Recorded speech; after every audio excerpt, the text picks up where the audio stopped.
Inside this room, all of my dreams become realities, and some of my realities become dreams. What in the wide, wide world of sports is going on here? Alive! It's alive! It's alive! You are listening to The Wilder Ride, getting wilder by the minute. Here are your hosts, Alan Sanders and Walt Murray. Hey everybody, welcome back to The Wilder Ride, the Wilder Ride Listeners Lounge. Alan Sanders with you here, and as always, joined by my partner in crime, Walt Murray. Walt, how you doing, buddy? Hey, doing great. How are you? I'm doing wonderful. It's been a week since you and I last had a chance to chat, and always like to kind of catch up on what's been going on in this last week. I don't know about you, but we're burning Atlanta down, so it's kind of cool. It's like the Gone with the Wind revisited. Yeah.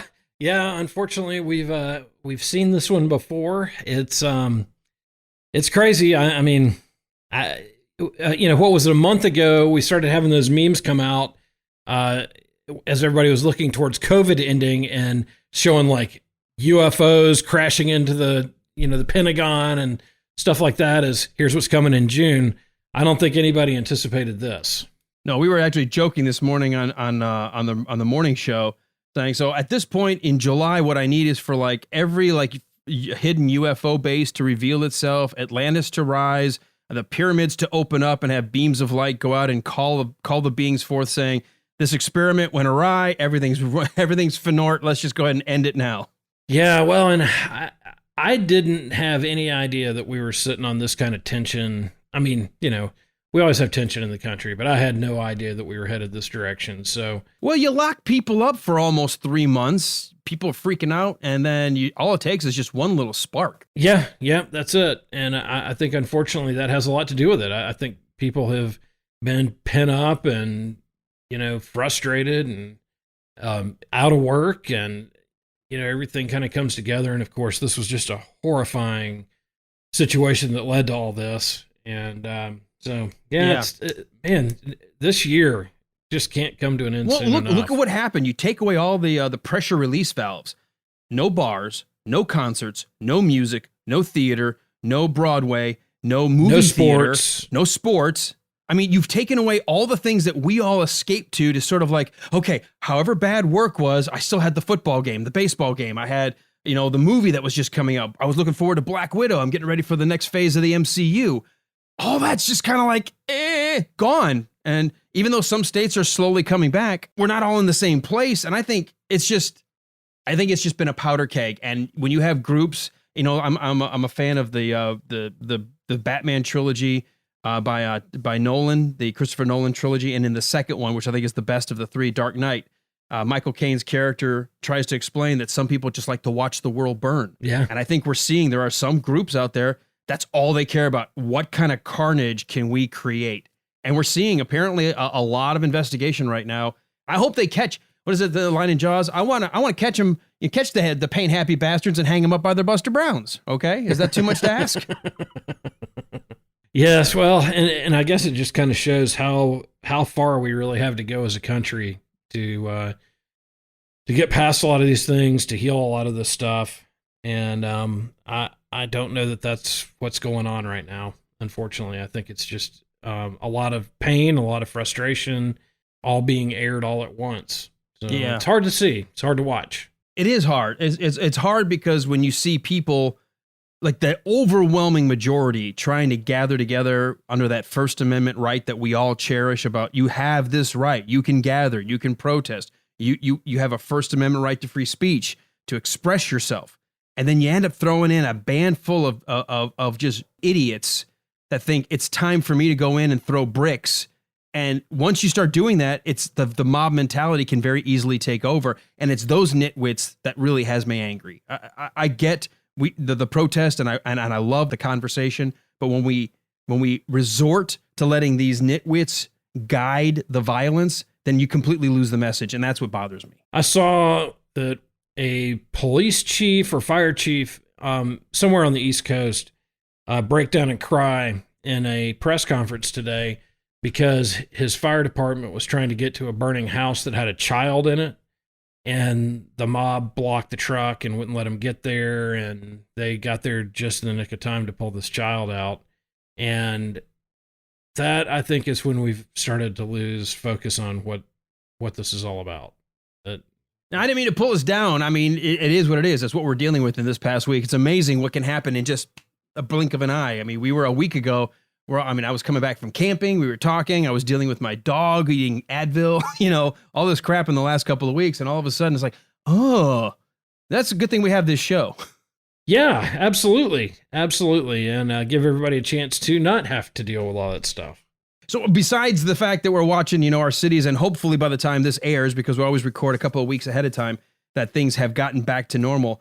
What have you been working on in the last week? Anything going on your end before we bring our guest on board?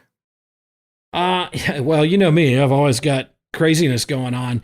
But I will tell you a weird thing that happened today. So I've got a cousin who, like everything goes on Facebook, she's that person. And I love her to death. I mean, she's awesome. Okay. No, this is the one we talked about would be like the ultimate guest. Yes. Okay. Yes. Good. Got it. All right. Totally entertaining. The one we're talking about. Yep. And she's a writer. I mean, she's, but everything goes on Facebook. And so my dad's name is George. So keep that in mind. So this morning I get a text from my sister and she says, "Did Dad die?"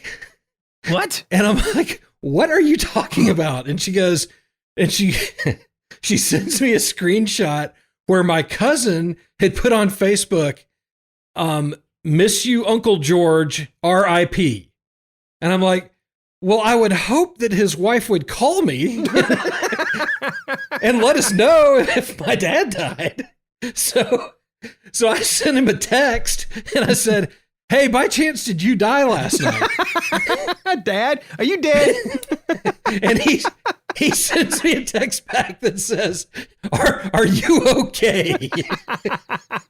Well, did you eat something that was spoiled? Are you seeing things? All those times I dropped you on your head, are they all catching up? I told you not to pick those particular mushrooms off the back of the deck, okay?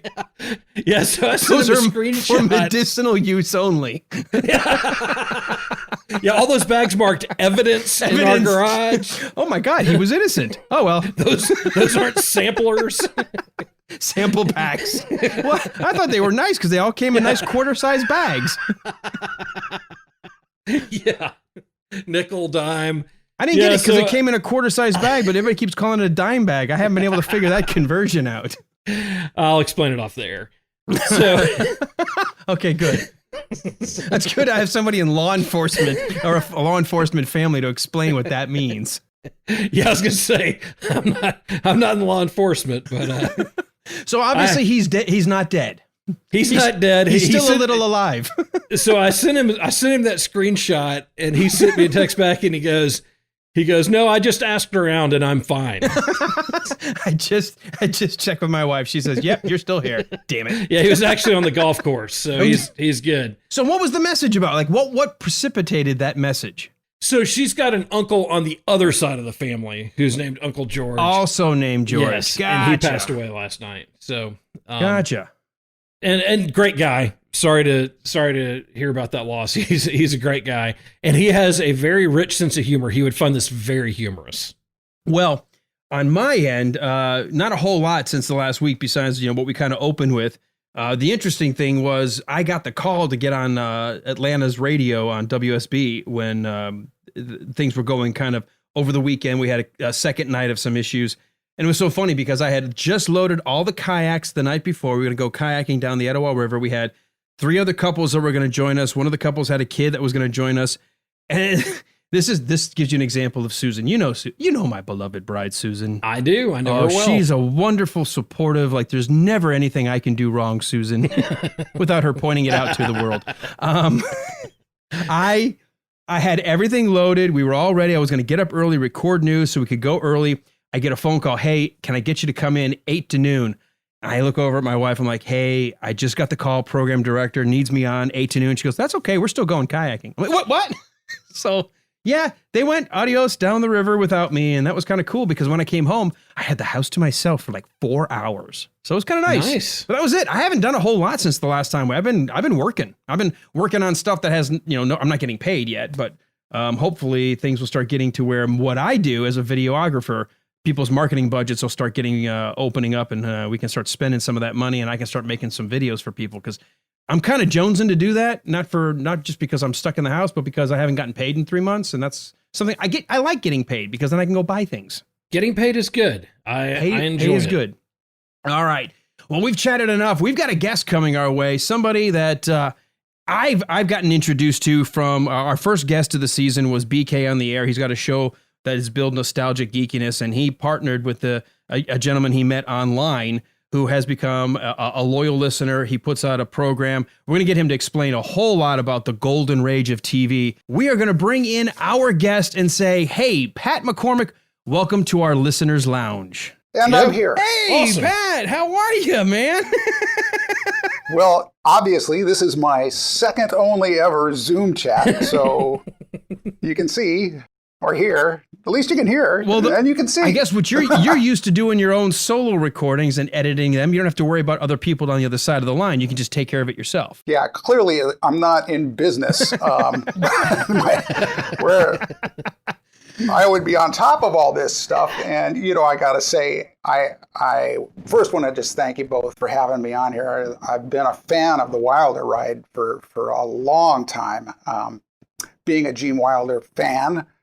But the way you guys have put this podcast together has just been brilliant. And I've loved listening to all your past episodes. And I really like what you're doing now, too. This is great that you're getting us all involved like this. That's just wonderful. Walt, did you send him that check, I guess? You did that. Well, and we're isolating that clip. That's now our advertisement. So I was going to start with, what in the wide world of sports is going on here? And we would have followed it right up. I hired you boys to get a little track laid. All right. And I was going to ask you guys, now, did he or did he not repeat that line in the movie 1941? He did. I'm pretty sure he did. When he was on the submarine, the Japanese sub, did Slim Pickens, did he not repeat that line? Oh my God, you're stretching my memory now because I love 1941. Walt and I talked about maybe doing a special Patreon show on it because it's kind of dogged as one of Spielberg's early bombs. In fact, it was because of that movie, there was hesitation to let him help George Lucas do Raiders of the Lost Ark because they're like, he spends too much money. That last movie bombed. It's like, oh, wow, here's Spielberg and you're telling him he's not even trusted to do a movie with George Lucas. But right. I can't remember if he did an homage to that or not. I wouldn't be surprised if he did. I have to go back. You know what, Walt? Perfect excuse for us to have to go back and rewatch 1941. I was going to say, I'll have to watch it tonight.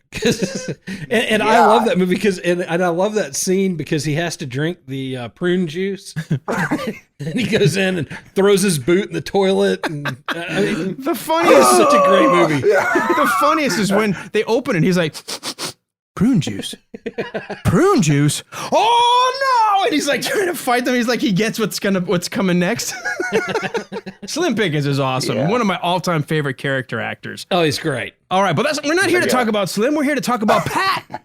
Pat McCormack, Golden Rage of TV. Let's go in the Wayback Machine as I start off with all of our guests. You actually, before you started doing the Golden Rage, which we will get to, you actually have a background in music. Tell us a little bit about your artistic start with music and rocking and all that kind of good stuff. Well, yeah, it's true. About a 40-year professional.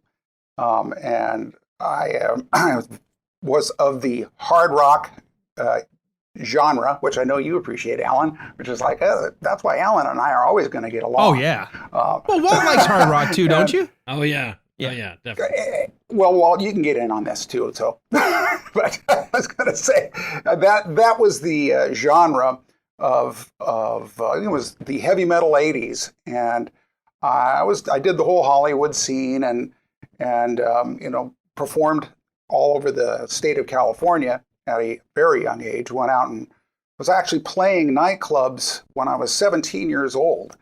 Oh man. And a lot of the times they didn't realize or even ask if I was 17, and that was great. Otherwise... Well, you're part of the band, man.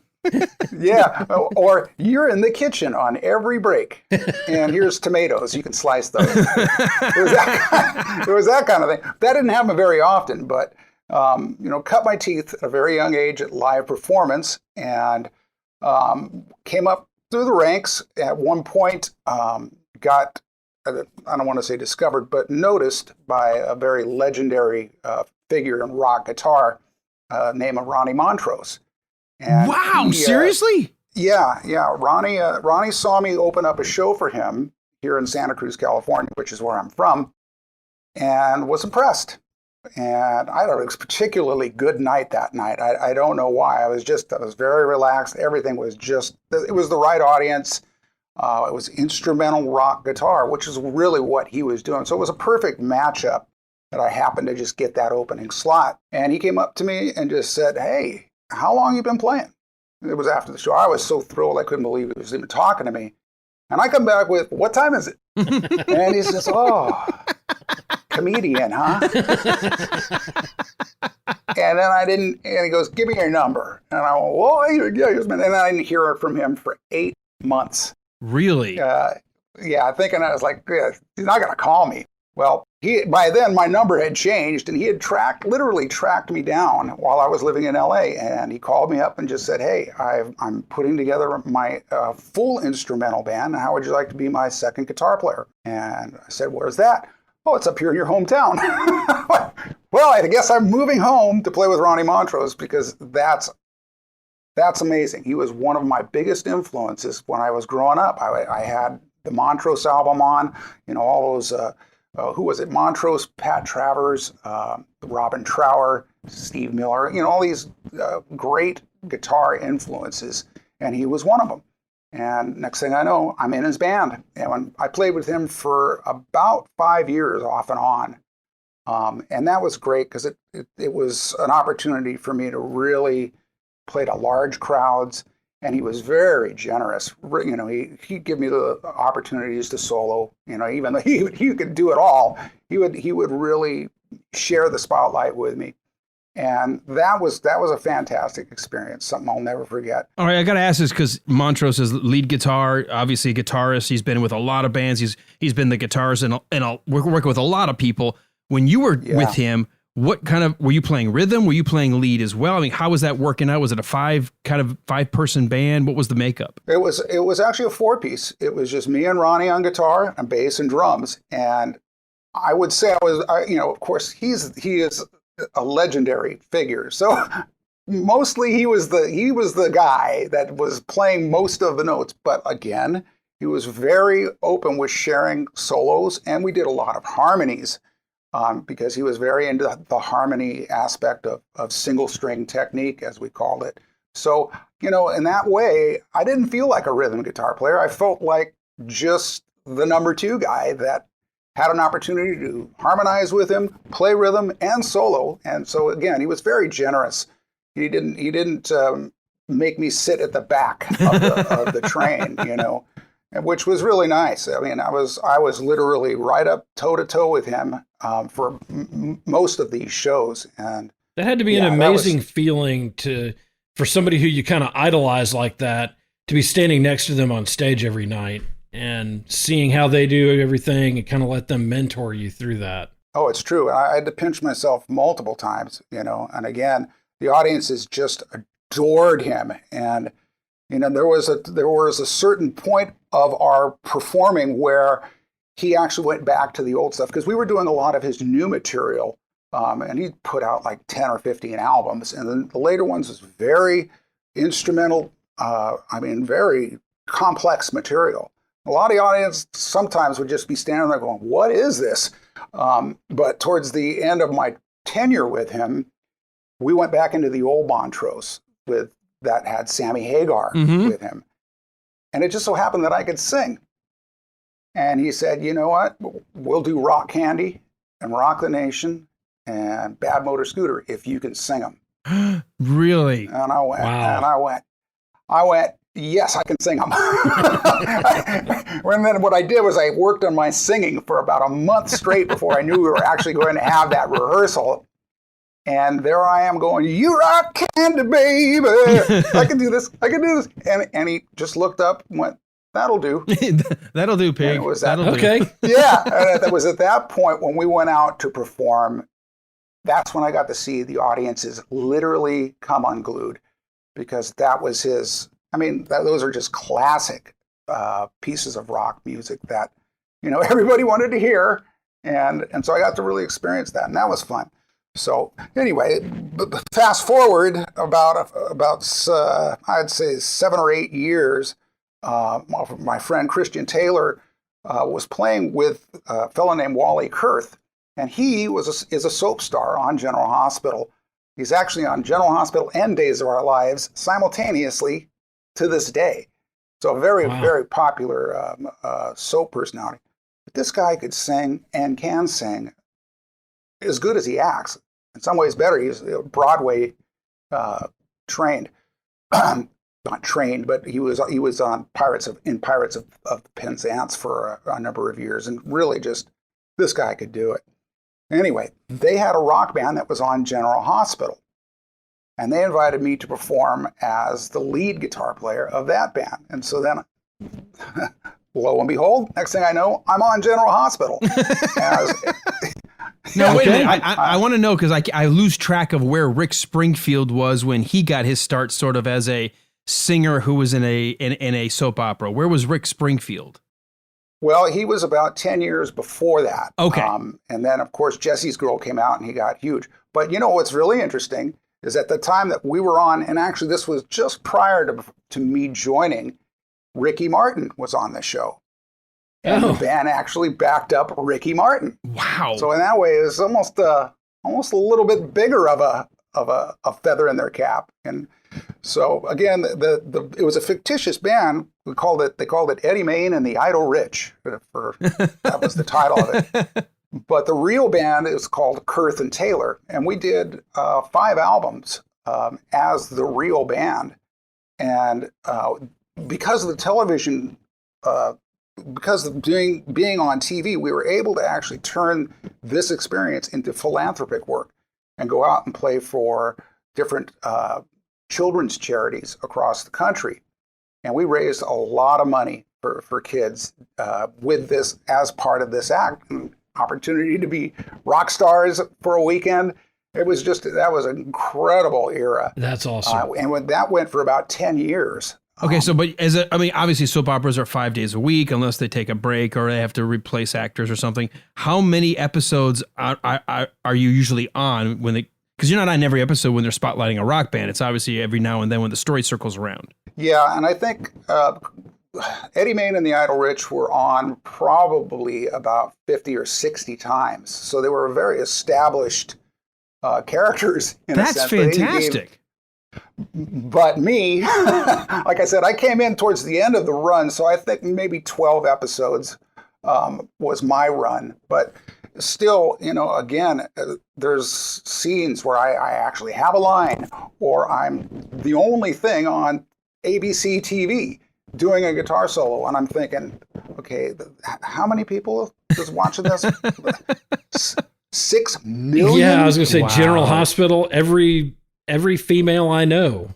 And I remember when I was at UGA back in the 80s, it was either General Hospital or Days of Our Lives. Those were the two big. I was just about to say that everyone was watching one of the two. Stopped. Yeah, if you went in the you went to the student center, the student union, yeah, and everybody is sitting in the TV rooms watching these 2 soap operas. So there's no telling how many people were watching when you were playing. Well, it's true. And again, as I said, the singer, Wally Kurth, is to this day on both soaps and has been for decades. He's Ned Ashton on General Hospital and Justice Kyriakis on Days of Our Lives. The thing that was amazing to us, though, was the different fans that we had. And again, they were mostly women, which can't complain about that. Nothing wrong with that. Yeah, that's fine. But there was also the professional athletes. And you're like, what? Pro athletes? And, it wasn't like they were coming in droves, but it was interesting to hear that they were actually fans of the shows, because those guys, that's what they did. they'd go to the weight rooms or the gymnasiums, and what would be up on the TVs is their stories. Yeah. And they became soap fans. Wow. There's actually a scene in Slapshot where they're sitting around watching some daytime TV soap opera, and one of the guys is saying, she's cheating on you. She wants you dead. And I'm thinking, what are these guys doing? Then I realized, well, they've got the whole day off. And, they start work around 4. So Exactly. That's how it worked. And a lot of people, again, it was definitely the middle-aged female, stay-at-home wife that was our biggest fan base. But fortunately, they were all pretty well off, which meant we were able to raise a lot of money for, like I said, for different children's foundations. And during that era, 2001, well, actually, no, it was 2000 Daytime Emmy Awards, we won for Best Original Song. Huh. And even though I didn't write it, I did get to play on it, which, again, I don't have the statue, but I got the plaque. I don't have the plaque in front of me. But well, that's okay. It's audio only right now. Nobody's going to... I was going to say, it's right there. Why don't you hold it up? There it is. Look, oh, my God, it's beautiful. Okay. You asked for it. You asked for it. No, I'm serious. There it is. See, so we've got to start all over because we've now got to introduce you as Daytime Emmy Award winning Pat McCormack. There we you are. Say Emmy plaque winning? Did you say Emmy plaque winning? Yeah, he hasn't got the award. He's got the plaque. we never stretch the truth here. So nor do we get awarded here. So okay, this is true.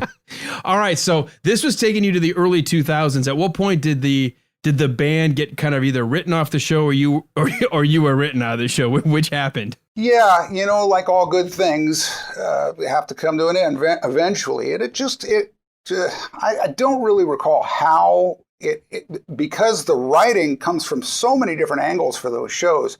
I don't have any idea how or why or what transpired to us being written off. There was always talk of us coming back on. I know that. But again, the storylines this is a machine, and these people, this thing's going 24/7. So I think a lot of stuff just kind of goes to the wayside, and okay, that's not working anymore. And really, it's all about the love and the drama, and we weren't really about the drama. We were more like, look, it's a rock band on daytime television. That's cool for a little while. Let's get back to the drama. So that's kind of how it ended up. Now, I know Wally still sings on the show, so his musical talent is still abounds with these things, and as it should. But like I said, Christian Taylor, who works with me now on the Golden Rage of TV material, was the main music writer for this act. And I got to say that some of the material that he wrote was just phenomenal. I mean, he's one of those guys. He's been my friend since high school, but he is just the most talented individual I've ever known. He can just do it all, and he's got that I want to learn everything kind of mentality. He's the guy that would have seen your guys' email that you sent me ahead of time saying, make sure you can get this thing recorded and have the graphics. Yeah, he would have been that guy. So not Walt. Okay, good. Not Walt. No, not Walt. Or Pat, clearly. And fortunately, he does have a lot of patience. I do have to pay extra for that, but it's worth it. It's worth it. Another zero on the check for the patience factor. But he is he's an award winner. He actually has the Emmy Award. He helped me gain a Telly Award for the video editing he did on the Funeral March of the Marionette video that's on my YouTube channel. And so again, it's been a great friendship, one of that's just been mutual collaboration, and we're working together to this day on the Golden Rage of TV. All right. Well, before we get to the Golden Rage of TV, which is something that's a newer phenomenon or newer, I guess, artistic outlet in your life, what sort of happened from the end of General Hospital? Were you still hanging out with Ronnie Montrose, at least staying in touch? Was there still a desire to get back on the road with a different musical act? Were you playing maybe studio music? Kind of what happened in that in between? Well, I've always been very enthusiastic about home recording, and I've recorded thousands of songs. and it's been mainly instrumental rock guitar music. I got asked by a local amusement park here in Santa Cruz, which is very, very famous. It's called the Santa Cruz Beach Boardwalk. You guys would know it from the movie Lost Boys. Oh yeah, Lost Boys. Yeah. Lost Boys was filmed at the Santa Cruz Beach Boardwalk. That whole amusement park there, which it's been in many movies actually. Wow. But it's a beachside park. yeah. And I grew up here, so it's the boardwalk. Mm-hmm. Well, they put in a new ride called the Double Shot, and this is one of these type phallic symbol bite ride that shoots straight up at 125 feet, scaring the hell out of everybody, thinking that they're going to go right off the end of it. Just an amazing new thrill ride. And I had a buddy that was the head of audio there, and he said, you know what? They need some music for this ride because they have soundtracks for every ride. Could you do something for it? I thought you were going to say to cover the screaming. Oh yeah. Yeah, So you gave him a double shot of My Baby's Love. Yeah. Well, again, it really what it is it plays out to the people that are watching rather than actually on the ride. You can't hear it on the ride because you've just gone into space. But I said, well, sure. What do you want? He said, it's just a surf style, but intense, which you can do. Think surf and happy, and yet intense. And I went, that's all I need. I had actually, to backtrack, I'd been doing some writing for television because Christian and Taylor and Wally Kurth had a thing called One Day, which was on the Soap Network, where they would go out and spend a day with soap stars and make a show out of it. They got that picked up. I was able to do music for that. So I was right in the zone of anybody give me kind of a description of some style of music that they want recorded instrumentally with guitar, and I can do it. If it's tangible, I can do it. And this was like, oh, okay. I know how many people come to this park. Somewhere in the neighborhood of 3 million people a year come through this place. And I went, oh, yeah, I can do that. And they went, good, we want 3 of them. And I went, oh, okay. And so, 30-second long songs, no problem. I just went, boom. They went, that's great. Boom. Oh, that'll do too. And I went, boom. And they went, you got it. We got 3 of them. Now, when you say that sort of surf rock, like, to give me sort of an idea, is it sort of like the Dick Dale style of music? Yes. Okay. Yes, but well, not about it describes it perfectly. And so the thing is I was like, this is really cool. I have an 8-year-old, a 6-year-old son who comes to the boardwalk a lot, and I'm not going to tell him that they're going to use this music for this brand new ride that goes in until we come back and it's on there. And I'll never forget it. It was probably the biggest high of my musical career was seeing his face when this ride took off for the first time, and he saw it, and he could hear the music that I was recording next to his bedroom the whole month, the month before, blasting out to the crowd. That's awesome. And he was running in circles and that's my dad, that's my dad. And I'm like, that's it. See, that's awesome. See, normally we get like, oh dear God, that's my dad. See, that's what I get from my girls. I get that. Hide my head in public shame, like, oh dear Lord, it's daddy's talking. Just walk away, let dad just talk. Oh, I have that every time they see one of my retro TV episodes. They're just like, oh no, you're creepy. Why are you so creepy in these? I love that term. I am so glad that part of my life is not on film. Yes. So happy about that. And now we know what attracted BK. No. Exactly. Yeah. We met online. We had a relationship. That's how you said it earlier, Alan. We partnered up online. I'm like, oh, dear God, don't say that. He swiped right. Oh, boy. Look, that's a keeper. We're going to put that over here. So anyway, the darn songs, for what I know, are still on this ride, and that's almost 15 years now. That's amazing. That's awesome, though. I mean, because it's iconic. It's like been associated with the ride. So I got to imagine that unless they change the ride out, I mean, that is now forever linked for people revisiting or even visiting the first time. That's the song that goes with the ride. Well, Alan, that was it. I thought it would probably be on there for a week, a month at most, just to get, until they found something they really wanted to use. And then my friend came to me and went, the park owner has just told me that this music is never to go. It is the staple of the ride. Wow. And I was like, are you kidding me? If I had a penny for every time this ride went off, 250 times a day, who knows how many times a year, oh man, it didn't matter. It didn't matter. They didn't pay me. What they did was they said, "Do you want the fame?" And I went, 3 million people a year, 15 years. I'm like, oh my God, that's a lot of ears that have heard my music. And again, what it did is it inspired me to put out a whole album like that. Say, what? I'm going to actually turn these 30-second songs into full songs and do a whole album. And I called that Risk Thrill Factor, which is kind of the concept of why people like to go on those scary rides. So that was my thing. Again, very instrumental. And that's what happens between the soap opera and Golden Age of TV. All right, cool. We're getting now to where I first got introduced to you, and I love this backstory. The thing about this show that I think Walt and I both, because we actually talked about doing this halfway through last season, or after the end of the season, but halfway through last year, about creating a side podcast because we've met so many cool people. You really can't spotlight the person when you're focused on a movie 1 minute at a time. So doing this Listener's Lounge was always sort of in the back of our minds. You've just given me I'm like sitting here like a kid watching on TV, like, oh my God, this is a great story. Hearing your, where you've come from. I didn't know you until the Golden Age of TV.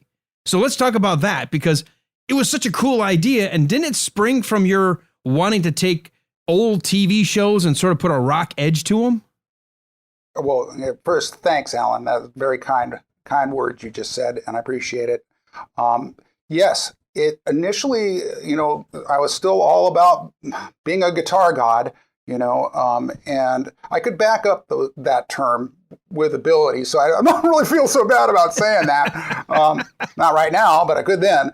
And the thing was, the irony was, I was watching something on PBS. It's called The Masters of Television.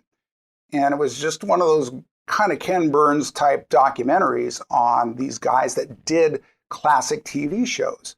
Just the whole gamut of classic TV and all the different aspects of the directors, the actors. And while I was watching this, they're playing the songs from these shows, the I Dream of Jeannie, the Get Smart, the Perry Mason theme, all these, and I'm like, oh my God, I love that. Oh my God, I love that one. Oh man, that song was great. Boy, I know that in Gilligan's Island. And just they really, how much effort and time that they put into making these great pieces of music for classic television. And it did just struck me. I didn't think anything more about it. Next day, I talked to my friend Christian Taylor. He's out in Nashville, by the way. And we talk regularly, and he goes, I saw this thing on PBS. I went, oh? And he goes, what if you, in your rock guitar prowess, took those classic theme songs and did remakes of them and put your own thing in the middle and then ended it up with the theme song again? Kind of like what we call a musical donut. Mm-hmm. And in the middle, you got that creamy filling, which is you just going off and showing people what it is you are. And again, I was like, that sounds like a great idea. I'm in. And so in my home studio, I began production of all of these great pieces. I actually recorded 12 of them to be able to go out and perform the whole thing live too, which was a daunting task considering there's an average of 13 to 14 guitar tracks per song. I broke my personal record with Funeral March of a Marionette, which was the Hitchcock theme, and I have actually 41 different guitar tracks on that piece. Wow. Because it's a symphonic, classical piece of music, I took it I took it apart with headphones and went, oh, I hear a little thing there. Oh, I hear a little thing there. And there's that little, and then there's, and bum, bum, bum, bum, bum. And I went, what if I just did that all with rock guitar?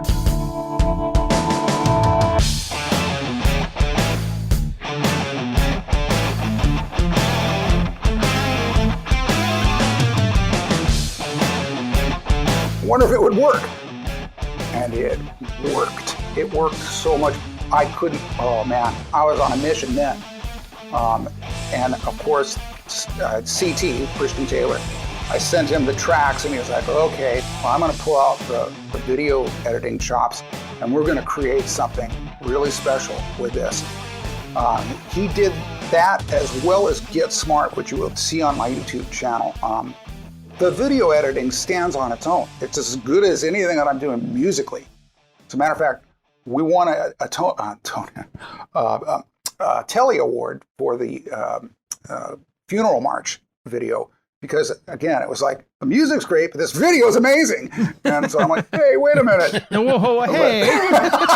No, it didn't matter because I'm still so incredibly proud of the work that I did on those pieces. That, again, you get on my YouTube channel, you can see them. They're on a specific playlist, very obvious.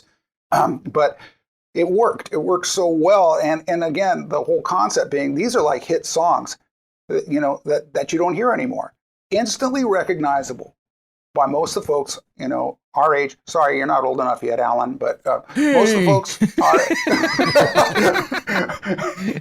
But again, they'll hear these and go, that's I Dream of Jeannie. Or, oh, Perry Mason, oh, I love that. Or the Beverly Hillbillies, God, that one. It instantly recognizable. And it's like, okay, this is a live show. I put it together in a live show, assuming I could get 4 guitar players in one room and a full other rest of the band, and to get everybody to learn all these intricate parts. That was a pipe dream. It didn't end well trying to do it that way. So what I did was I put it together all as a audio track minus what I do. And then behind that, I put all the visuals of the shows and the different images of the shows that came up on screens. Again, it was going to be a great, huge production, all high tech with me rocking out and doing it by myself. I actually went out and did that. I performed it, I think, maybe 4 times locally. And, the audience loved it because, again, it was playing songs that they already knew. But just be by myself, it wasn't quite enough to stir this is it. This is going to make it happen. And so then came the injuries. And I know it comes the drama aspect of it. As a recording musician and having been in hard rock scenarios for the last 30 years, 40 actually, when I count them right, headphones can be really dangerous, even though I'm sitting here wearing them right now. They, if used too much with a lot of volume, they destroy your ears. Yeah. And it wasn't just the headphones as much as it was the live performance. We were using those monitors. They're full on in your face, side fills, we call them. Those are like just right in your ear. There's a whole generation of people, musicians that are suffering like me, where one day I woke up and went, boy, I just did a great day of recording and I'm totally excited. I'm going to go do another one just like it. And the third day, my ears are ringing so bad, I'm thinking, well, okay, I better stop. And it'll go away. Like you go to the concerts and your ears are ringing, it goes away. Right. But it didn't go away. It didn't go away. And I'm thinking, okay, well, I'll give it a little longer. A month down the road, I went in to see the doctor and he's like, wow. Quick, steroids. Steroids, yeah, that'll put me send me right up the wall. And I'm sure it'll fix my hearing. And he looked at me like, it won't. Not saying it won't, but this is what we do. And then you need to get into an audio. So is it like what we hear the term tinnitus or tinnitus? Is that what you have? Yeah, and again, it's pronounced 2 different ways. I hear it both. Right. Tinnitus is the one that I heard is correctly pronounced, because itis, from my limited understanding, means disease. And this is not a disease, it's damage. And so I pronounce it tinnitus. And really what it is it's brain damage. I didn't realize it was so much. I thought it was all in the ear, but what it is what you've done to your brain is you've hit frequencies that have caused damage to the ear. Don't get me wrong, but the brain's like, okay, hey, where is that frequency? Something's missing. Oh, I think I better put something there. And what that is the ringing. Oh, wow. It's the brain's response to the missing frequencies that your ears should actually be hearing. And so I was like, okay, well, this totally sucks. I went in and got my hearing checked, and they're like, all right, you're normal, screwed, normal. And I said, where's that screwed part? And they went, oh, right about where a guitar would be, I think. Right in the range of what I play. I said, that makes sense. And unfortunately, speech is right there too, which is why my wife is like, hearing aids, you need them. And I'm like, no, I don't. And the audiologist my selective is like, hearing is just fine. Yes, the audiologist is like, yes, you do. And I went, oh, well, if it'll make her happy, sure. Because that's what I want to do. I just want to make her happy, and I want to hear what she's saying. Yeah. Well, I've come to learn that now, because they're the first thing I grab in the morning and the last thing I put down before I go to bed, I can't live without them. And the studies show that if you don't replace that frequency, the tinnitus, if anybody out there is suffering with this, you've got to have some sort of attenuation, some sort of replacement, hearing aids, I'm sorry to say, to replace that frequency, or their studies are showing it gets worse. Worse is not what you want with this problem. I'm fortunate in that I can sleep without these things. I don't have to have a fan going or any kind of extra white noise apparatus happening. But when I'm not wearing them and forget that I don't have them in, I'm suddenly noticing, wow, that ringing is really getting loud. And it isn't just one tone, it's 3 tones. So I've got a musical triad going off in my head, and it is not a chord.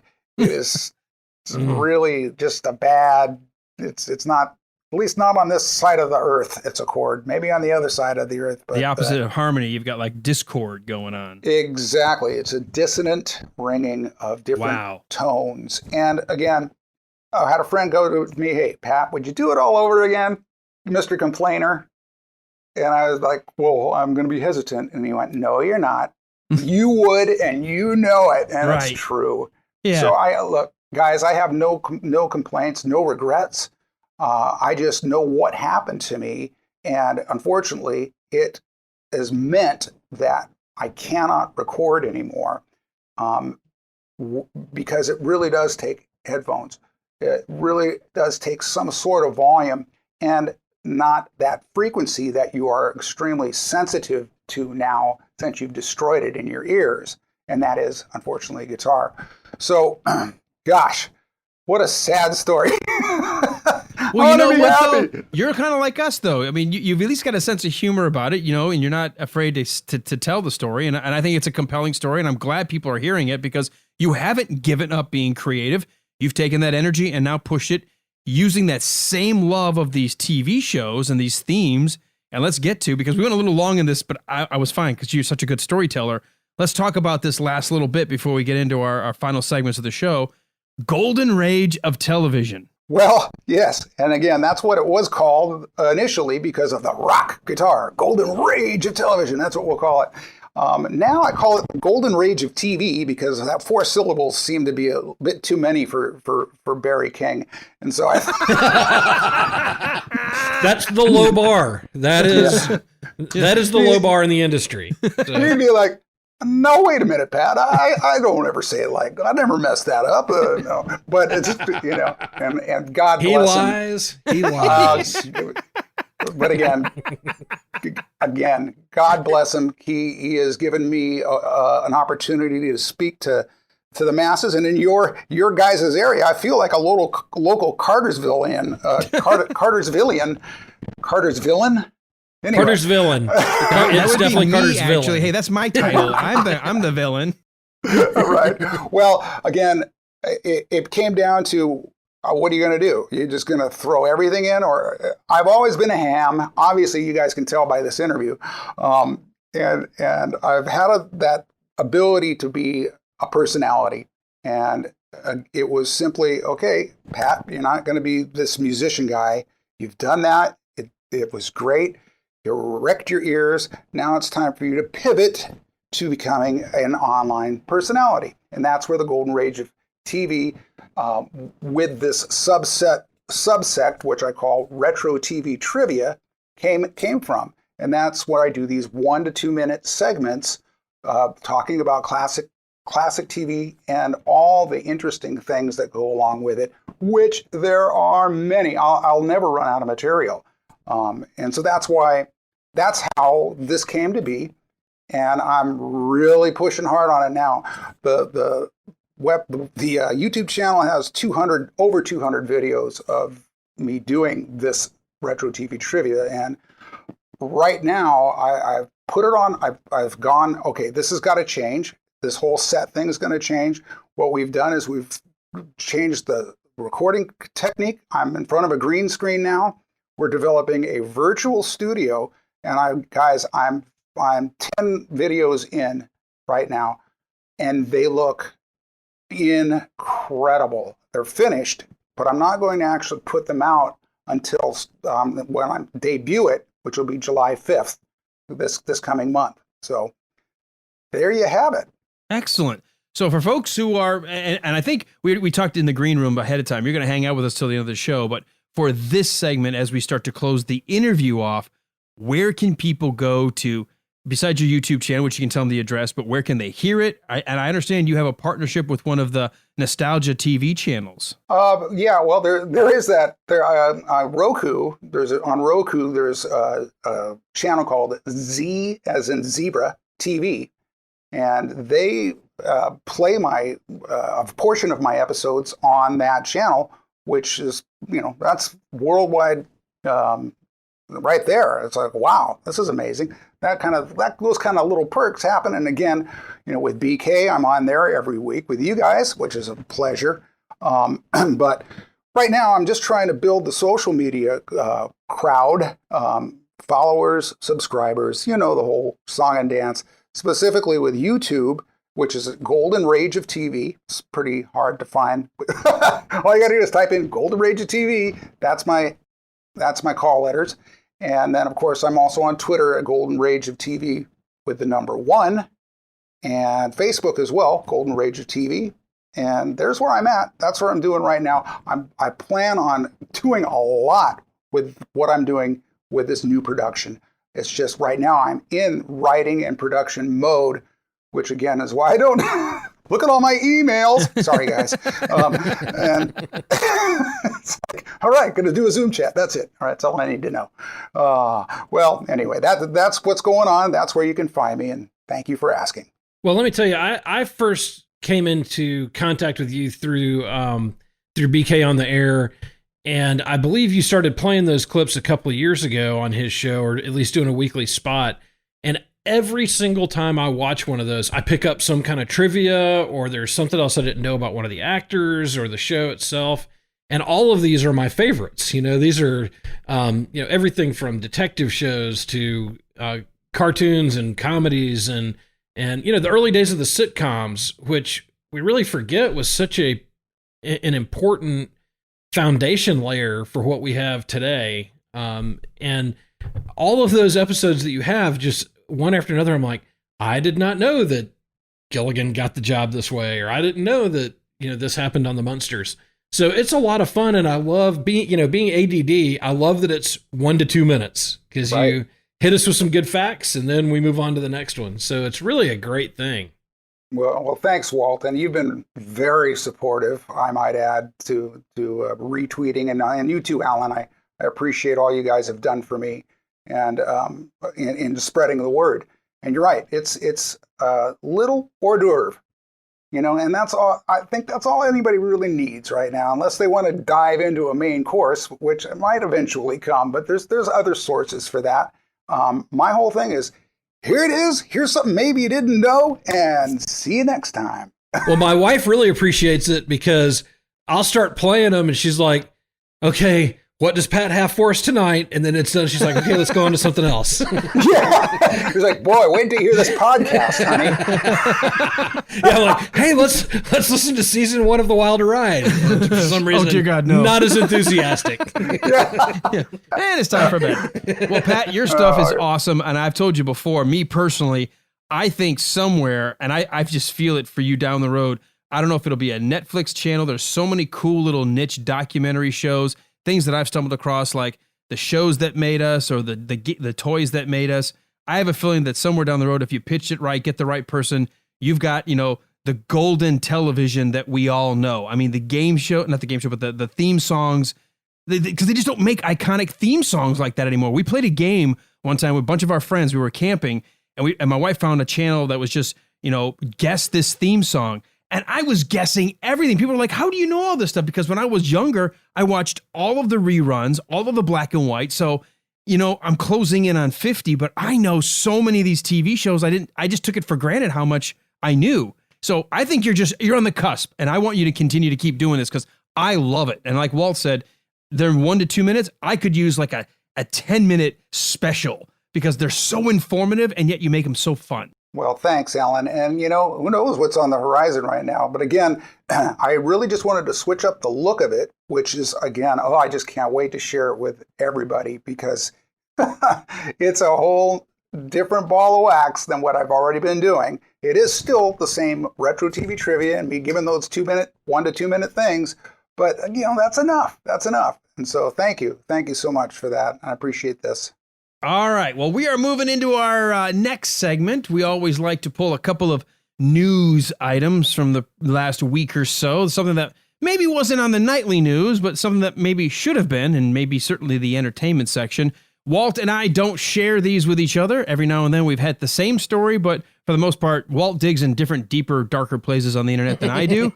So, Walt, we will let you open, as we always do, with our first news item, and Pat's going to hang out with us and chat as we go through. Well, is this a Florida man story? What do we have here? No, we are going to go to the great country of Canada to start with today. Oh, hey, yeah, we had Bob and Doug launching a space capsule, man. That's right. That's right. Bob every and Doug, time they eh? said that.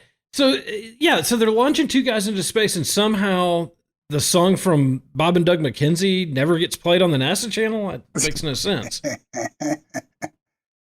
Take off. Take off, man. Hey, Hoser. Well, and the fact that Geddy Lee plays on that song, I mean, that should have been enough right there. Yes. So, well, we are in Winnipeg to start tonight with the headline from globalnews.ca. Naked man steals ambulance, crashes into Winnipeg Cultural Center. Well, a naked man's culturally significant, isn't it? Well, and this is the story that keeps on giving. A naked man stole an ambulance Friday morning before crashing the emergency vehicle into a cultural center about a block later. According to a credible source, medical personnel were in the West End when they came across a man believed to be on meth and needing help.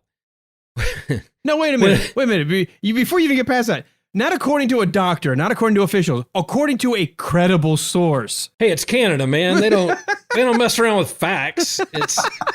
The story is what is important here. I heard it from a friend who heard it from another who told me that you've been messing around. Well, there are some facts that they will lay out here that are very, very something or other. When they stopped their ambulance and got out, the man who was not dressed managed to get into the ambulance and drive away. The driver then crashed the vehicle into the wall of the Portuguese Cultural Center on Yonge Street. Fire paramedic chief John Lane confirmed most of these details Friday. He said the man threatened paramedics, who then pressed their emergency button to call police. Very shortly after, the ambulance was stolen and crashed.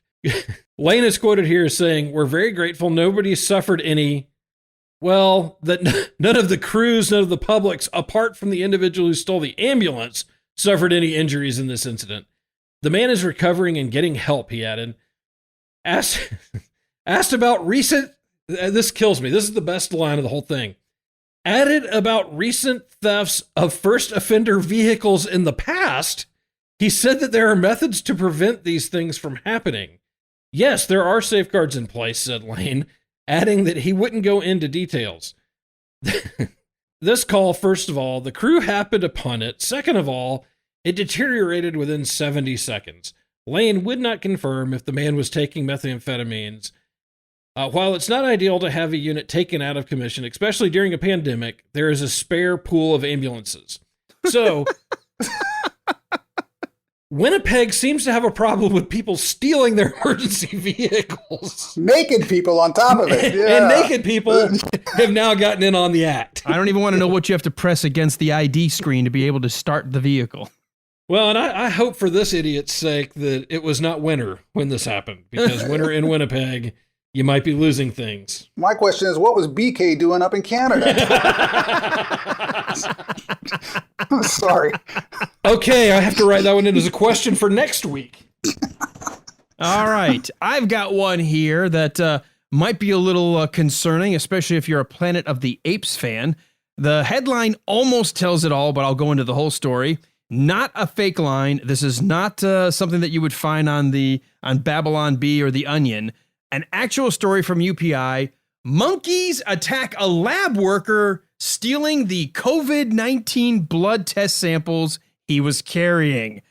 A group of monkeys attacked the laboratory assistant in India and ran off with 3 coronavirus blood test samples from patients. Local authorities said the lab technician was carrying 3 blood test samples, testing at the local medical college in Pradesh, when he was attacked by a troop of monkeys that quickly were calling their leader Caesar, and we will follow you to the end. One of the monkeys later caught on video was chewing on one of the stolen samples while sitting in a tree. Officials at the medical college said new blood samples were taken from those patients so testing could be completed. Medical experts have raised fears the monkeys could itself cause the virus to spread, but that's whether or not the patients who were being tested, if those samples actually indeed carried the COVID-19 virus. Ugh. So you're saying this could be bad? This could be, you damn dirty apes. It could cause a new strain called the Cornelius virus. Where do you work that you get attacked by monkeys with your lab samples? Okay? Man.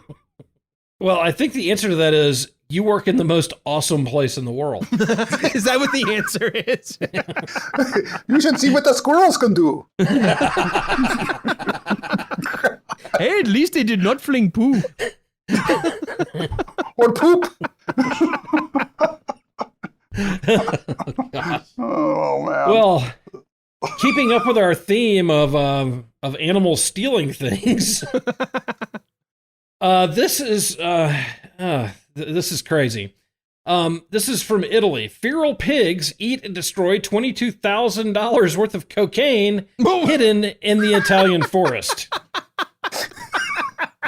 I do not want to be around those pigs coming down from that high.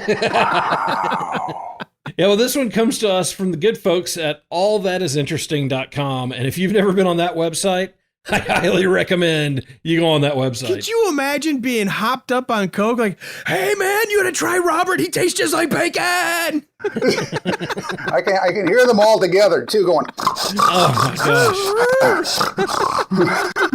Well, allthatisinteresting.com tells us that hiding a stash of cocaine worth $22,000 in the woods might not have been the dumbest idea the suspected gang of drug dealers came up with, but it was certainly the least effective. According to Newsweek, a horde of wild boars ruthlessly destroyed it in utter indifference. It's a gang war. So you're saying the pigs busted our stash? No, I'm saying wild hogs. Yeah, the pigs, man. The cops took it. No, right. Hogs. No, actual hogs. Actual, like, tusks and everything. Boars. Pre-barbecue. I thought you said the pigs came. This violent reclamation by Mother Nature was discovered after police wiretapped members of the gang and overheard them complaining about the damage to their product. Arresting the 3 Albanian suspects and 1 Italian suspect, therefore, was rather swift. According to a local newspaper, the animals ripped into the sealed packages of cocaine and proceeded to litter the nearby woodlands with the powdery contents. The drugs originally came from someplace I can't pronounce. Before me...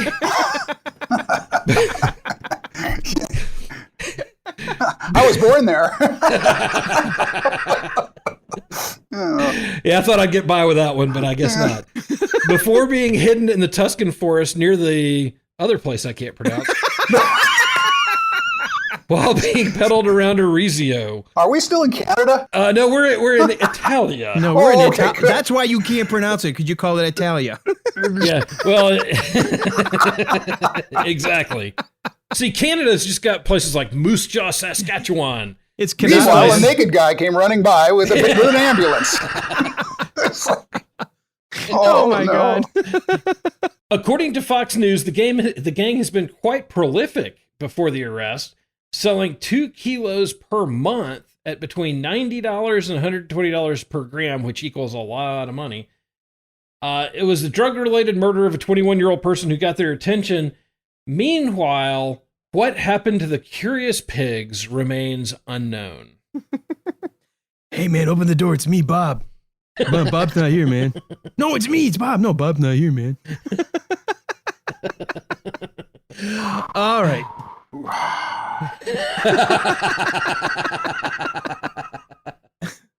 All right. Well, speaking of our mutual friend BK, I'm wondering if he called on this particular service. I have the last story for us to cover in this segment.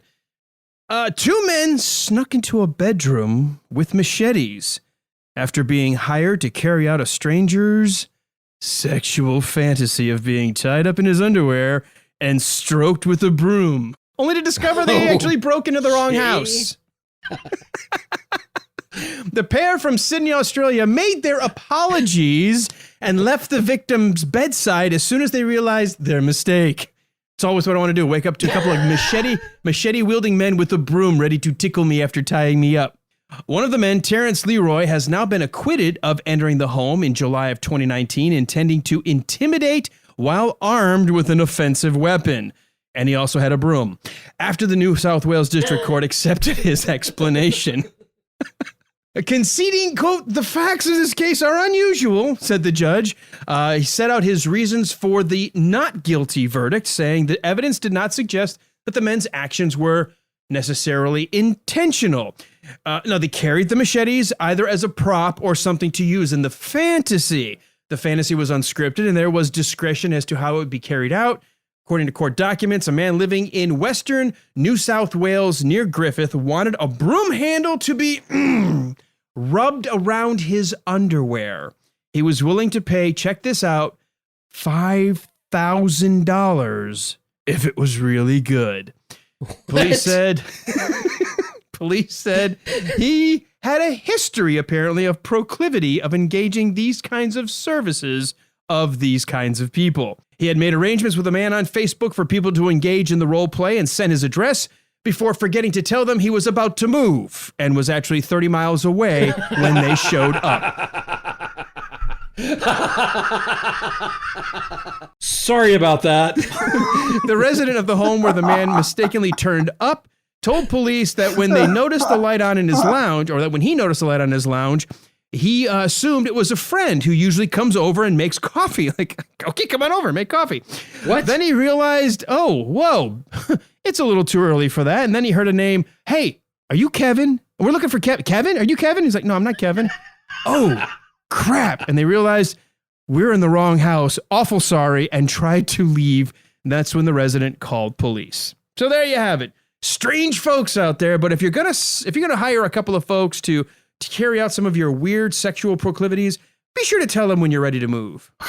Were they going to use the machetes before the broom or after the broom? I'm kind of trying to... I get the sense that he was being sort of like the kidnap, I guess the machetes were there to be more about pretending that they would hurt him if they didn't go through with their, I don't know, broomstick tickling. But this may be one we just don't want to overthink. Did you guys forget they forgot the hockey masks? And the coked out pig. Well, I'm the guy driving the ambulance. And by the way, where's the naked guy in the ambulance? This fantasy, He moved. I'm not paying a dime for this fantasy. It's not what I ordered. You guys forgot the ball gag again. Oh no. Anyway, that's my gosh. And that's the news. You know, you could take any of these stories and feel so much better about yourself after reading these. Yes, it's like my old saying, you're never truly useless. You can always serve as a bad example. Exactly right. See that guy? Don't be that guy. Don't be naked ambulance stealing guy, okay? All right. Don't make Winnipeg the Florida of Canada. Don't make it the Florida. A Winnipeg man. Oh, not another one. Well, don't even get me started on California, because that's where I'm at. Help! Would you say, well, California, the Florida of the West Coast? Help me! Yeah, you'll get to hear that, Jim, next week. I can't afford to move out. Help! I can't afford to move. They're going to tax me just to leave. Please. Well, you know, literally the Hotel California, you can check out anytime you like. But you can never leave. Terrible. All right, let's move into our final segment. We are all fans of television shows and creativity, music, books, things like that. So we always want to try to give the audience something we've been watching and maybe something that we can recommend. So Walt, I always go to you first so we don't put the guest on the spot. Yeah. Anything this week that you want to throw out there? So I have started watching Space Force. I'm not that far into it. I've just finished the first episode. But if you have Netflix and you like a good comedy, it looks like Space Force is going to be a good one for you. Steve Carell is in it. There's a whole host of other people. I've kind of been looking forward to this for a while. I was holding my breath, hoping it would be good, and it has not disappointed. It is great so far. So I'm hoping the rest of it holds up. But I would highly recommend that so far. And on Netflix this month, Willy Wonka and the Chocolate Factory is on. So we have complained for a long time about this. Yeah, we just mentioned that there's never Gene Wilder classics anywhere to stream. No, so I'm hoping that this starts a trend. So hopefully everybody get on and watch Willy Wonka. Hopefully they'll follow up with Blazing Saddles and Young Frankenstein and some other stuff. But it was great to see that pop up as a suggestion for me this week. You know what? And not that I mind because we went a little bit long. That was actually something I was gonna mention is if you hadn't seen it yet, and if you've never seen the movie at all, it is a brilliant performance by Gene Wilder. It was gonna be my recommendation of a throwback movie to watch. He was robbed, in my estimation, of at least an Academy Award nomination. His role of Willy Wonka is so iconic that kids, even when Gene Wilder was getting to the last couple of years of his life, didn't want to actually say that he had anything wrong with him because kids would look at him, even old, and go, it's Willy Wonka. I can't even imagine playing a character where a 5-year-old would come up to the 75, 80-year-old person and say, you're Willy Wonka. Isn't that incredible? How iconic that performance is. And because he throws in lines from Shakespeare, he's a sarcastic guy. He plays his role spot on. And to this day, I love the fact that we are introduced to Willy Wonka by the way Gene Wilder wanted to do it. When Mel Stewart met with him to introduce the part and asked Gene if he'd be interested, Gene said, the only way I'll do it is we have to do something different when you meet him, because you've got me just coming out in the middle of this parade, everybody cheering, and I'm walking up and I'm opening the gate, and there's nothing good there. And he goes, what do you mean? He goes, I need to do something that's going to actually keep the audience guessing for the rest of the movie. He goes, what do you mean? He said, when I come out, I want to look frail, maybe bitter, maybe angry, and I'm going to walk with a limp as if I'm taking the life out of the crowd.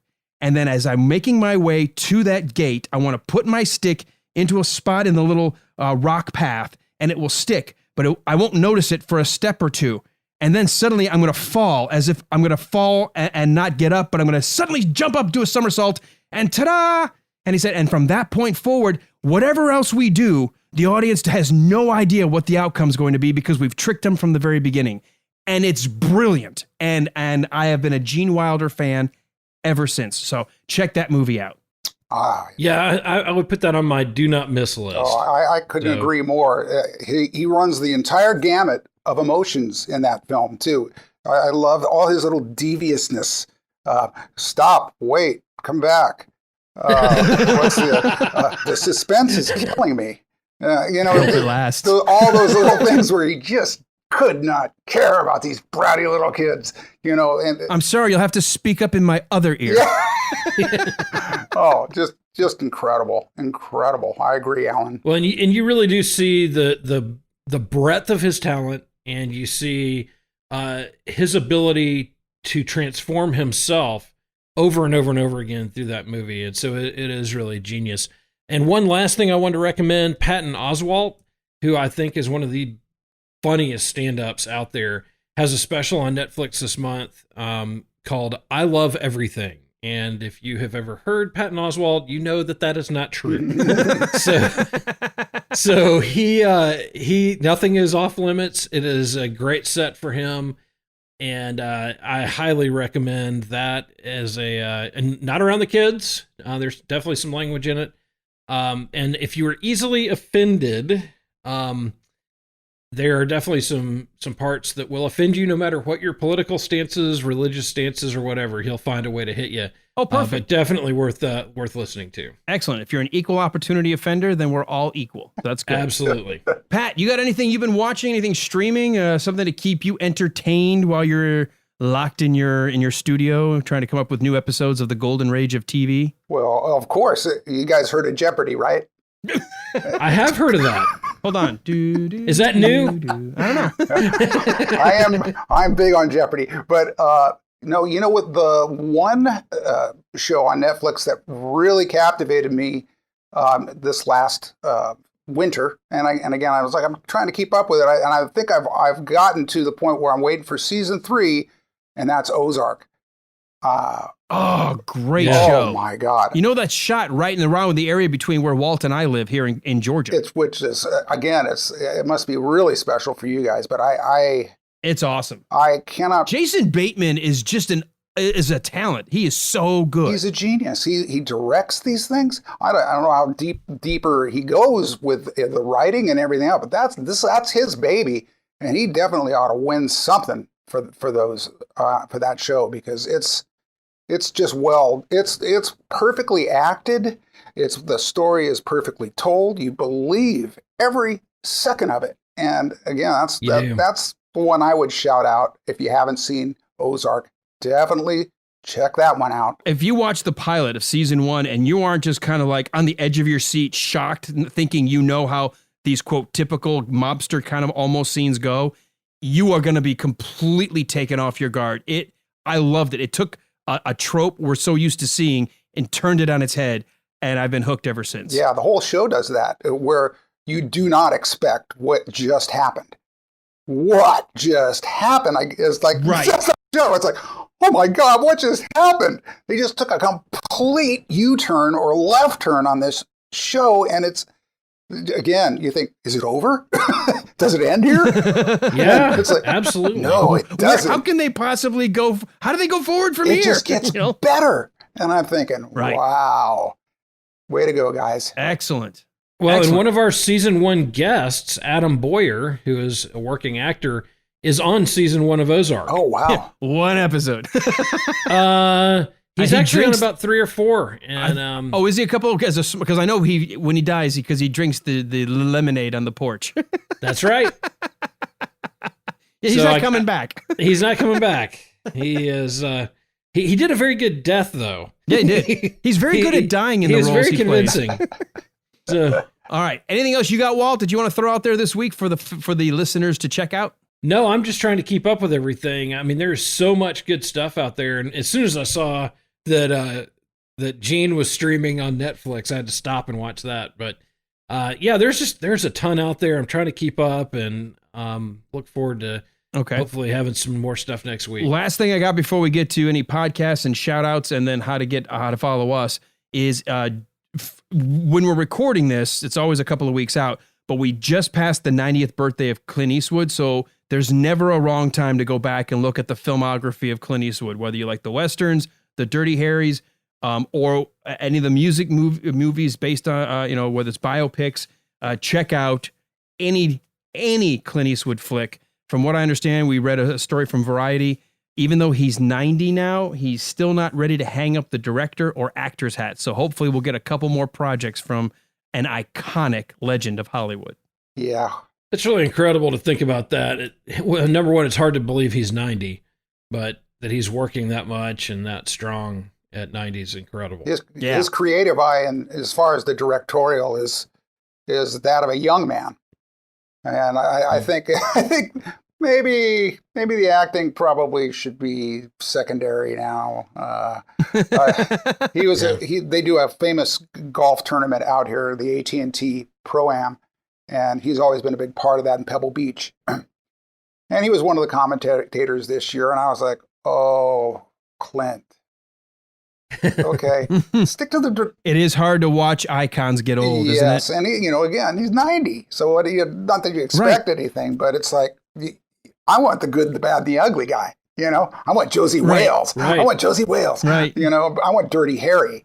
Those are the ways that I really want to remember him as far as acting goes. But as far as it being director, he can keep going. I'm fine with that. I love everything he's done. He's very, very good. Well, and he's one of those guys that I think it is impossible to say, here's his best role, here's his best movie. He has such a wide variety of things that he's worked on, from The Bridges of Madison County, which I don't think is his best work, to Paint My Wagons, which is what, though? A lot of people think that's in his top 5. Oh, yeah. I know. Great. And you got Meryl Streep. The two of them just are awesome together on screen. Yeah. So, but then he did, he directed Sully. He's been Dirty Harry. He's been in Every Which Way But Loose, and in those movies, he's been in all those war movies. I mean, it is amazing what he has done in his life. Depth and breadth. Like I said, there's nothing.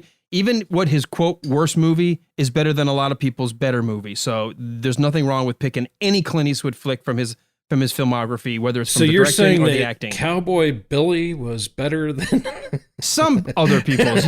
You know what? It's Clint Eastwood. We give him a pass. Revenge of the Creature. What about Revenge of the Creature? What's that? A mouse in your pocket? Yes. Are you glad to see me? Yeah, mine squeaks too. So, Escape from Alcatraz. I can't not mention that. That was one of my favorite movies of his. Escape from Alcatraz. Good. Great movie. Totally different kind of character. Mm-hmm. All right. Podcast recommendations. Anything you're listening to? We'll go to Pat first. I know you listen to our shows, but is there anything else that you want to put a shout out to? The Wilder Ride. They're the best. Checks in the mail. And no argument. I listen to a lot of motivational junk, whenever I get an opportunity, but I'll be honest with you, I am so immersed in the production of my new season for the Golden Ridge TV. I'm really not listening to a lot because I'm trying to come up with what I want people to listen to. So, sorry, can't offer much there. That makes sense, because when we've been knee deep in the seasons 1 and season 2, the listening drops off a little because we're constantly recording and you have to play catch up. So I get it. Right. So sorry, I don't have much to offer other than you guys. Well, I'm glad you make room for us. Absolutely. But we serve as the example of what not to do. So I appreciate that. Okay. Yeah, we definitely do that. Walt, what do you listen to? You always have some cool ones that you've stumbled across, even if you just sample them. What do you got this week? Yeah, so I actually am on, I don't think the episode has dropped yet, but it will sometime in the next few days, the Seinfeld Minute. And it will be very entertaining. I'm still not sure exactly what minute we did. We were kind of all over the place, but Dave D'Alessandro is the host of that show, and he does a great job of really recognizing a lot of detail in the shows that I don't catch. But we were working on the episode The Gum, which is where Jerry takes one of Jerry's friends takes him down into Chinatown to buy this crazy gum that Jerry supposedly likes. And Jerry puts on these glasses that are like way too thick. They're the Coke bottle kind of glasses. And we just had a ball with those episodes. And of course, I'm a huge Seinfeld fan. I could probably do every episode of every one of their episodes right now, just because they're so great. But check that out. It's the Seinfeld Minute. He's now out on the Apple Podcatcher and a few other things. So So that's really that's a fun show, and like I said, I think my episodes will drop sometime this week. And you were mentioning the Dirty Harry and all the great Clint Eastwood 60 Minutes With, as you know, just dropped their first or second episode of the Clint Cast. No, it's actually they're on their. I'm sorry, I didn't mean to interrupt because I know enough about this. They did a pilot. You know much more than They did a pilot to introduce Clint Eastwood, which I learned stuff I didn't even know. Then they're going through in order, whether he was actor or director, all of his films. So they did a Fistful of Dollars, A Few Dollars More, and they're on The Good, the Bad, and the Ugly, and they decided to break it into 2 parts. The first one that just dropped recently was, and landed on his 90th birthday, was about how much influence you can find of The Good, the Bad, and the Ugly in other movies, whether it was like the Saturday Night Live sketches or Back to the Future 3 or other things like that. And then part 2, which depending on when you listen to this, may have dropped, where they actually go through the movie with a fine-tooth comb. Great stuff. 2 guys, Dave and Ben, who love Clint Eastwood. Yeah, and I just listened to that first episode, and it is really great. And like you said, there was so much stuff in there that I was like, I thought I knew Clint Eastwood, but Clint Eastwood is probably like, I thought I knew Clint Eastwood. But these guys are really covering a lot of stuff that I didn't know. So, great stuff. It is. It's great. And as I've said before, Ben's laugh will make you crack up every time. So infectious laughter. Last one I've got from our good friends here in the ATL, but with podcasts, they go around the world. Big shout out to Tim Andrews and Jeff Lieboff and Stephanie Swain. Radio Labyrinth. It is a not safe for work cultural sort of art and news and what's going on today. Podcast comes out weekly. Great show. He's the man of 1,000 voices.